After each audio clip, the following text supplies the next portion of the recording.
नमस्कार, मैं हूं आपके साथ सरगम पंत और टीवी 9 भारतवर्ष के फेसबुक लाइव में आप सभी का बहुत बहुत स्वागत है। बहुत दिनों बाद एक बार फिर से आप सभी से मुलाकात हो रही है और आज हमारे साथ जो मेहमान जुड़ने वाले हैं वो भी कोई आम मेहमान नहीं है। हमारे साथ भोजपुरी के सुपरस्टार और उनके बारे में जितना बोला जाए उतना कम है। वो इस वक्त हमारे साथ जुड़ गए हैं। तो चलिए, जिस पल का आप सभी को इंतजार था मैं बता देती हूँ, दिनेश लाल यादव जी यानी निरहुआ आप सभी के हमारे साथ जुड़ गए हैं। बहुत बहुत स्वागत है। पहले तो आप बताएं, आप कैसे हैं? धन्यवाद सरगम जी। मैं एकदम ठीक हूँ। आप बताइए, आप कैसी हैं? मैं एकदम बढ़िया हूँ। माफ़ी मांगना चाहूँगी, थोड़ी देर हो गई इस लाइव को शुरू करने में, लेकिन आपसे बात करने के लिए मैं वाकई सुबह से इंतज़ार कर रही थी, क्योंकि खूब सारी बातें करनी थी और बहुत लंबे समय से लॉकडाउन भी है। और ऐसे में मैं कहीं पढ़ रही थी, आप शायद मुंबई में हैं आजकल, मुंबई में फंसे हैं। लॉकडाउन कैसा चल रहा है जी, जी, वहाँ पर? बिल्कुल। मुंबई क्योंकि में है, शूटिंग्स तो हाँ। अब हो नहीं रही हैं। बस लॉकडाउन तो हाँ, शूटिंग तो बंद है बिल्कुल और अभी काफ़ी समय बंद रहेगी। हम्म। पर यही है कि बाकी तैयारियाँ चल रही है कि जब लॉकडाउन खुलेगा तो तब के लिए तैयारी कर रहे हैं हम लोग, हम्म। अपनी स्क्रिप्ट पे काम कर रहे हैं, गानों पे काम कर रहे हैं। हम्म। जो समय मिला है उसका सदुपयोग इस तरह से हो रहा है, स्क्रिप्ट बन रही है। तो दिन कैसा कट रहा है आजकल? क्योंकि अक्सर हम कहते हैं ना कि यार इतना काम है, बहुत बिजी है, बिल्कुल टाइम नहीं है, पर आजकल हर किसी के पास एकदम से खूब टाइम हो गया है। हाँ जी, हाँ जी। पहले तो हर काम के लिए लोग कहते थे, अरे यार अभी समय नहीं है, टाइम नहीं है। पर अब तो टाइम ही टाइम है, कोई दिक्कत नहीं है। और एक चीज़ ये भी समझ में आ गई कि हम्म। अगर हम निकालना चाहें समय, तो बहुत समय है और हम वही सब काम जो बहुत भाग-भाग के करते हैं, वो आराम से भी कर सकते हैं। तो बहुत कुछ सीखने को मिल रहा है। हम्म। अभी लॉकडाउन में घर में बैठे हैं, हम्म। पर उसमें ये है कि बहुत सारी अच्छी फ़िल्में देखने को मिल रही हैं, बहुत अच्छी-अच्छी किताबें पढ़ने का समय मिल पा रहा है, अच्छे-अच्छे टेप सुनने को मिल पा रहा है। तो कहीं न कहीं संकट की घड़ी तो है, हम्म। पूरी दुनिया में है और हम लोग भी इससे लड़ ही रहे हैं। एक अच्छी बात ये है कि हिंदुस्तान के लोगों ने जिस तरह से हम्म। सहयोग किया है इस लड़ाई में और भारत जो है आज दुनिया में सबसे अच्छे स्थिति में है वो तो सही कहा। और आज पूरी दुनिया तारीफ़ कर रही है भारत की। तो इसके लिए तो पूरे हिंदुस्तान के हर नागरिक की तारीफ़ होनी चाहिए। सब लोगों ने बहुत सहयोग किया है। ये जो लॉकडाउन के 40 दिन थे और अब तो एक्सटेंड भी हो गया है 17 मई तक, तो जो तमाम लोग घर जी। पे बैठे हैं, तो मुझे ऐसा लगता है कि आपकी फ़िल्में और तमाम लोगों की फ़िल्में वो देख रहे हैं बैठ के, क्योंकि व्यक्ति इतना एग्ज़ॉस्ट हो जाता है, इतना निराश हो जाता है कि मुझे लगता है कि अब थोड़ा आपके जो फ़िल्मी करियर की शुरुआत है, या लोग जानना चाहते होंगे जी। कि उनके निरहुआ भैया हैं, तो कैसे शुरुआत उनकी हुई, क्या कुछ संघर्ष उनके थे, तो उस पे हम यहाँ पे बात करते हैं। तो मुझे ऐसा लगता है कि साल जी, 2008 जी, में जी। आपने अपने फ़िल्मी करियर की शुरुआत करी और उसके बाद तो एक के बाद एक हिट फ़िल्में आपने करी। लेकिन आप एक ऐसे परिवार से ताल्लुक़ रखते हैं जहाँ पे संगीत हमेशा से था। तो फिर आपने कैसे सोचा कि जी। आप एक्टर बनेंगे? तो शुरुआत कैसे हुई, पहले तो आप हमें बताइए? फ़िल्म के प्रति दीवानगी तो बचपन से थी और पढ़ाई के समय से ही बहुत फ़िल्में देखता था, घर से भाग-भाग के फ़िल्में देखता था। हाँ। जब कलकत्ता से पढ़ाई करके मैं अपने गाँव आया, हुँ। तो वो हर बच्चे के लिए एक बड़ा कठिन समय होता है। जब वो पढ़ाई मैंने एक पढ़ा था हुँ। कि सब संपूर्ण गैर ज़िम्मेदारी से संपूर्ण ज़िम्मेदारी में कदम रखना एक बंदर कूद है और इसमें हाथ-पैर टूट जाए तो हुँ। कोई आश्चर्य नहीं है। हाँ। ये मैंने अपने किताब में पढ़ा था और वो मेरे साथ भी हुआ कि मतलब कोई ज़िम्मेदारी नहीं और अचानक से सारी ज़िम्मेदारी आ जाना पढ़ाई के बाद कि चलो अब चलाओ, परिवार हुँ। चलाओ, घर हुँ। चलाओ। तो वो हर बच्चे के लिए बड़ा कठिन समय होता है, तो मैं भी सोच में पड़ गया कि मैं करूँ क्या? अ, तो एक समय ऐसा भी आया था जब काफ़ी स्ट्रगल चल रहा था गाँव में हुँ। और पिताजी रिटायर हो गए थे, कलकत्ता से रिटायर होके मतलब 60 साल की उम्र में रिटायर होके गाँव आए हुँ। और जब उन्होंने देखा कि अब कुछ नहीं हो पा रहा है, लड़का भी कुछ नहीं पा रहा है, हुँ। तो उन्होंने कहा कि एक काम करता हूँ मैं अब कलकत्ता से तो रिटायर हो गया, आगे अब मैं मुंबई जाता हूँ। अच्छा। तो मैं बोला मुंबई क्यों जाएँगे? हाँ। तो पिताजी बोले कि मुंबई में हमारे गाँव के बहुत सारे लोग हैं, कोई चना बेचता है, कोई कुछ करता है, सब्जी बेचता है, भाजी बेचता है, मैं भी कुछ कर लूँगा। हाँ। तो वो बात मुझे बहुत लग गई। मुझे लगा कि नहीं, अब तो मतलब पिताजी अपने पूरे जीवन कमाई करने के बाद, परिवार चलाने के बाद, रिटायर होने के बाद फिर ऐसी बात कर रहे हैं, तो फिर मेरे लिए बहुत शर्म की बात है। तो मैंने कहा नहीं, नहीं, अगर जाना ही होगा हाँ। मुंबई में चना बेचने या मुंबई में सब्जी बेचने, तो मैं जाऊँगा, आप क्यों जाएँगे? हुँ, तो आप मत ऐसा सोचिए, मैं 1-2 मेरा कार्यक्रम है हुँ। और मैं देखता हूँ, अगर कुछ हुआ तो ठीक, नहीं तो मैं जाऊँगा। मेरे अच्छा, गाँव के कौन-से काफ़ी साल लोग की हैं वहाँ बात पे, है तो ये? मैं वहाँ ये बात है 2003, अच्छा, 2002-2003 की बात है। हाँ। तो फिर उसके बाद वो जो कार्यक्रम मुझे मिला था, मैंने वो किया और वहाँ से ईश्वर देख रहा था और उन्होंने मदद करना शुरू कर दिया और जिस कार्यक्रम में गया तो पता चला वहाँ 4 कार्यक्रम और मिल गए। अच्छा। फिर ऐसे कार्यक्रम मिलता गया, मैं कार्यक्रम करता गया, 2001-2 से लेके 2005 तक मैंने खूब कार्यक्रम किया हुँ, और उसी दौरान मेरा एक एल्बम भी आया 2003 में, हुँ। 22 मार्च 2003 को रिलीज़ हुआ, निरहुआ सटल रहे, हाँ, और उसका भी जहाँ हम से मेरा गाना भी नाम ज़रूर पड़ा सुनेंगे निरहुआ। आपसे क्योंकि खूब डिमांड आई है। जी, तो ये जब एल्बम रिलीज़ हुआ, वहाँ से जो है, हुँ, सब कुछ चेंज होना शुरू हुआ, लोकप्रियता मिल गई, लोग प्यार करने लगे, लोग गाना सुनने लगे, लोग ब पहचानने लगे, मतलब एक अनजान हुँ, आदमी से, एक अनजान छोटे से गायक से लोगों ने एक पहचान दे दिया, निरहुआ के रूप में उन्होंने पहचानना शुरू कर दिया। हुँ, तो वहाँ से मुझे अब धीरे-धीरे शक्ति मिलनी शुरू हुई हुँ, और 2004 में 2003-4 में ही हुँ। हमारे बड़े भैया मनोज तिवारी जी की एक फ़िल्म आई, अच्छा। ससुरा बड़ा पैसा वाला। हुँ, जिस फ़िल्म ने भोजपुरी सिनेमा में एक नई क्रांति ला दी। पहले फ़िल्में बनती थी, फिर बीच हुँ, में बंद हो गई। फिर रवि किशन भैया ने 2001-2 में एक फ़िल्म बनाई, हुँ, जहाँ से वापस शुरुआत हुई थी और जब ये फ़िल्म आई तो मतलब क्रांति आ गई। जहाँ फ़िल्म लगती थी, वहाँ गोल्डन जुबली, सिल्वर जुबली ऐसे हो रही थी। हुँ, तो मैं भी अपने गाँव से गया बनारस, हुँ। 40 किलोमीटर दूर मेरे घर से एक थिएटर है, आनंद मंदिर सिनेमा घर है। अच्छा। वहाँ ये फ़िल्म लगी थी तो मैं भी गया देखने के लिए। हुँ। और वो फ़िल्म देखने के बाद मेरे अंदर जो है कॉन्फिडेंस आ गया कि नहीं, मैं भी कर सकता हूँ। मतलब सिंगर भी हीरो, हाँ, हीरो बन सकता है और ये रास्ता इन्होंने खोला है।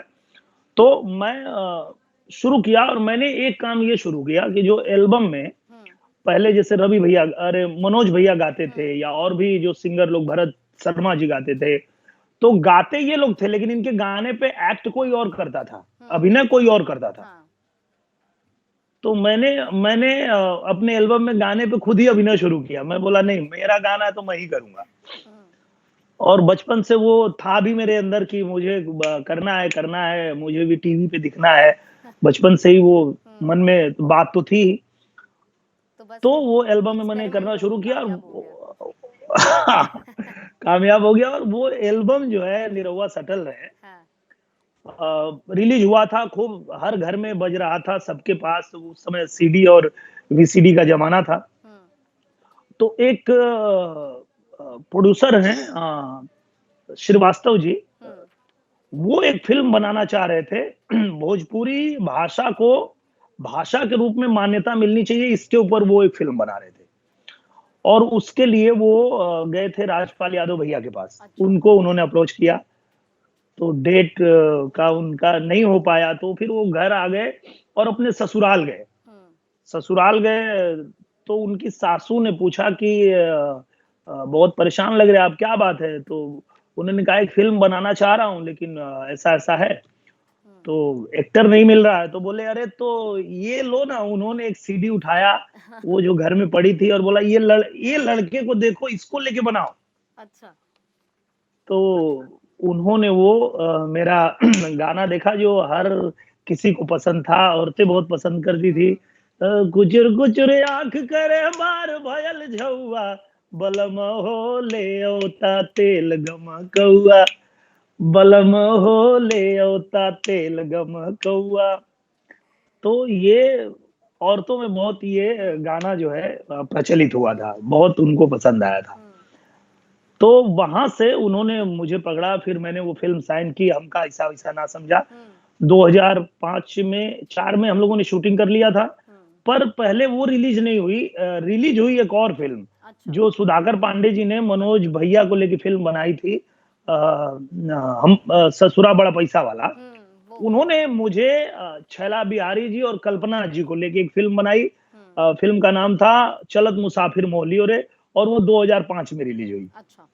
और उस फ़िल्म के रिलीज़ के समय मैं गया था गोरखपुर। हुँ, गोरखपुर में इसका प्रीमियर हुआ था, हुँ, और आज तक उस फ़िल्म का रिकॉर्ड है उस थिएटर में, हुँ, हुँ, मतलब जिस तरह का वो रिकॉर्ड बनाया। हुँ, और वहाँ से जो है शुरुआत हुई, फिर 2007 में निरहुआ रिक्शा वाला आ गई। उसके बाद तो निरहुआ आपने रिक्शा पीछे वाला मुड़ के आने देखा के नहीं बाद शायद? फिर किसी ने देखने ही नहीं दिया, ना मेरे दर्शकों ने, ना मेरे प्रोड्यूसरों ने, ना आप लोगों ने। आप सबका आशीर्वाद, प्यार मिलने लगा, और फिर मैं वो लगातार वहाँ से, और फ़िल्में बनती गई, हुँ, काम करता गया मैं। और सभी मेरे जो सीनियर थे, उनके साथ भी मौका मिला। हुँ। रवि किशन भैया के साथ मौका मिला, मनोज भैया के साथ मौका मिला। तो मौका मिलता गया, और फिर ऐसे ही लोगों का आशीर्वाद, प्यार मिला, और फिर श और फिर बन गया, सफ़र आगे बढ़ता गया। अच्छा, मुझे लगता है संगीत तो आपको धरोहर में बढ़ता गया। मिला ही, आपके परिवार में हमेशा से संगीत रहा है। लेकिन मैं कहीं पढ़ रही थी, आप मुझे जी। बताएँ ज़रा कि संघर्ष का समय भी था जब आप परफ़ॉर्म करते थे, गीत गाया करते थे, लेकिन पैसा उसका आपको नहीं मिलता था। इसीलिए वापस आप पैदल चल के आया करते थे हारमोनियम लेकर। कितनी सच्चाई है इस बात में? वाक़ई हुआ था? जी, जी, जी। अरे बहुत, बहुत एकदम बहुत सच्चाई है, और हाँ, अभी भी मैं जब जाता हूँ गाँव, तो उन सब इलाके में जब जाता हूँ शूटिंग करने, तो लोग मिलते हैं और बड़े गर्व से मिलते हैं अच्छा। कि हमने आपका प्रोग्राम कराया था, याद है आप हीरो बन गए, हमारे यहाँ गाने आए थे। और हमने तो मैं पैसा उनको नहीं देखता दिया। हूँ, मैं सोचा हाँ भाई, प्रोग्राम तो कराया था भाई, पैसा नहीं दिया था, वो नहीं बता रहा है कि हम पैदल घर गए थे अपने। तो हाँ, ऐसा बहुत बार हुआ मेरे साथ कि बुलाए प्रोग्राम में, हुँ, और हम लोग गए प्रोग्राम, घर से 200 किलोमीटर दूर गए हैं। अच्छा। और हमने भी सोचा कि यहाँ से, घर से माँ से बोल दिए कि ये जाने का किराया दे दो, हुँ, और वहाँ से जब प्रोग्राम होगा तो हम पैसा मिल जाएगा, फिर हम लोग आ जाएँगे, कोई दिक्कत नहीं है। हुँ, वहाँ गए, प्रोग्राम हो भी गया, पैसे भी नहीं दिया, बोलता है चलो हम लेके आते हैं पैसा। हुँ, आज तक तो आ ही रहे हैं वो, और हम लोग सोचे हम घर कैसे पहुँचे? हाँ, तो हम लोग बस को हाथ नहीं देते थे, क्योंकि हमारे पास पैसे नहीं है, हम बस में हुँ, बैठे कैसे? हुँ, तो हम ट्रक वालों को हाथ देते थे कि ट्रक कोई रोक देगा तो उसमें बैठ के हुँ, जाएँगे। तो कोई उसमें से ट्रक रोक दिया, तो वहाँ से कुछ दूर तक वो लेके आया, फिर वहाँ से कोई ट्रक या ट्रैक्टर, ऐसे करके, मतलब उस समय तो लगता था हम अपने घर पहुँच ही नहीं पाएँगे, हम तो फँस गए बुरी तरह। पर पहुँच गए घर, और ऐसे-ऐसे, पर वो उसमें भी अपना एक आनंद था। हुँ। ट्रक में जब बैठ जाते तो पीछे तो अपना जो हारमोनियम, ढोलक है, सब खोल के फिर गाने लगते थे। भूल जाते थे कि पैसा नहीं है और ऐसा नहीं है। फिर गाना कि चलो अभी घर पहुँचने में 2-3 घंटा है तो गाते हैं, उसमें फिर गाने लगते थे। हुँ। तो तो मतलब उसका भी अपना संगीत का मज़ा है, समय कुछ और बहुत कुछ सिखा जाता है हमें। हाँ, बिल्कुल सिखाता है, और मज़ा भी आता है उसमें। मुझे लगता है कि वो अगर संघर्ष ना हो, हुँ। तो जब आपको मौका मिलेगा तो उस समय आप उसको सँभाल नहीं पाएँगे। रियल लाइफ में तो लोग जानते ही हैं निरहुआ को और आपकी जोड़ी आम्रपाली दुबे के साथ खूब पसंद करते हैं। पर कैमरे के पीछे का जो निरहुआ है, जी। दिनेश लाल यादव, उसकी असल ज़िंदगी की लव स्टोरी की शुरुआत कैसे हुई? लव स्टोरी की शुरुआत तो हुई थी बचपन में ही, जब अच्छा। पढ़ाई कर रहा था मैं। और फ़िल्म देखता था, तो देखिए फ़िल्म का एक और कमाल ये भी होता है हुँ, कि फ़िल्में देख के हम बहुत कुछ सीखते हैं। तो हुँ, फ़िल्म देख के मेरे मन में भी ये बात आती थी कि ये जो गाने हम सुनते हैं, मेरे ख्वाबों में जो आए, और हुँ, तु तुम्हीं से मैं प्यार करता हूँ, ये सब गाना, तो ऐसा अपने जीवन में भी कोई होना चाहिए। तो मुझे भी प्यार हो गया था, बचपन में ही प्यार हो गया था। और जब ये बात मैंने पिताजी को बताई, तो पिताजी ने कहा कि हो हुँ, गई अब तुम्हारी पढ़ाई, अब तुम निकलो, जाओ, गाँव जाओ, तुम अब यहाँ रहने लायक नहीं हो। हुँ, तो मैंने कहा कि नहीं, ऐसा मत कीजिए, नहीं तो फिर मैं जीवन भर शादी नहीं हुँ, करूँगा। मैं, अगर शादी होगी मेरी, तो इसी से होगी एकदम फ़िल्मी स्टाइल में। तो मैंने जैसे हुँ, फ़िल्मी स्टाइल में बोला वैसे ही पिताजी ने भी बोला कि उठा के पटक देंगे अभी तो उनको सारा भूत उतर जाएगा। हुँ, पहलवान आदमी थे पिताजी हमारे। हुँ। तो भेज दिया गाँव उन्होंने फिर जी। उसकी शादी हो गई और मैं कुछ दिन तक हाथ पे नाम-वाम लिख के घूमता रहा। हुँ।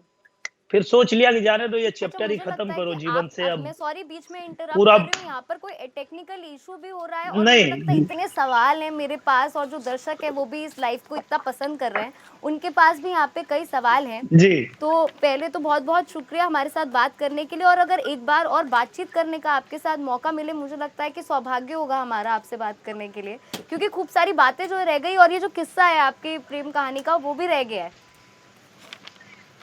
तो ये जो बातचीत है इससे तो हमें यही नहीं, नहीं सीखने जब भी मिलता आप है। जी, चाहें जी। तो मुझे लगता है जाते-जाते अगर आप कुछ सुना दें और बहुत-बहुत शुक्रिया हमसे बात करने के लिए और मुझे तो मतलब बहुत दुःख भी हो रहा है कि ये बातचीत इतनी जल्दी खत्म हो गई, फिर मिलते हैं। जी, जी, जी, बिल्कुल, बिल्कुल, कुछ सुनाते जाएँ अगर आप जाते हैं तो। हाँ जी, हाँ जी, जी, क्यों नहीं अभी आपने ज़िक्र किया आम्रपाली दुबे जी का जिनके साथ बिल्कुल। मेरी 25-26 फ़िल्में हो जी, गई हैं। तो उन्हीं के साथ एक फ़िल्म मेरी आई थी निरहुआ हिंदुस्तानी जी, जिसे बहुत पसंद किया था हमारे भाइयों ने और उसी फ़िल्म का गाना मैं आपको एक जी, सुनाता बिल्कुल। हूँ। नई झुलनी के छैया बलम और इस गाने की ख़ास बात ये है कि ये गाना मेरे पिताजी भी गाते थे। अच्छा, फिर तो ये तो और उनको ख़ास है। मैंने इस स्टेज पे हाँ जी, उनको सुना था मैंने स्टेज पे गाते हुए। तो जब मैं फ़िल्म बना रहा था और ये सिचुएशन जब आया फ़िल्म में, तो मैंने कहा कि मेरे पिताजी एक गाना गाते थे, वो उस गाने को यहाँ पे रखिए। वो हमारे पिताजी के गुरुजी का गाना था मतलब वो पारंपरिक गीत थे। तो मैंने वो फ़िल्म में रखा था, लोगों को अच्छा लगा था। हुँ, हुँ, नई झुलनी के छैया बलम दुपहरिया बिताइला हो, नई झुलनी के छैया बलम दोपहरिया बिताइला हो 4 महीना गर्मी के दिनवा टप टप चूवे पसीनवा बलम तनि बेनिया डोलाइदा हो तो मैंने जवाब दिया था कि 4 महीना गर्मी के दिनवा चूहे न देबे पसीनवा गोरी तोहे गमछा डोलाई देब हो ये गाना था निरहुआ हिंदुस्तानी में जो लोगों को बहुत पसंद आया था।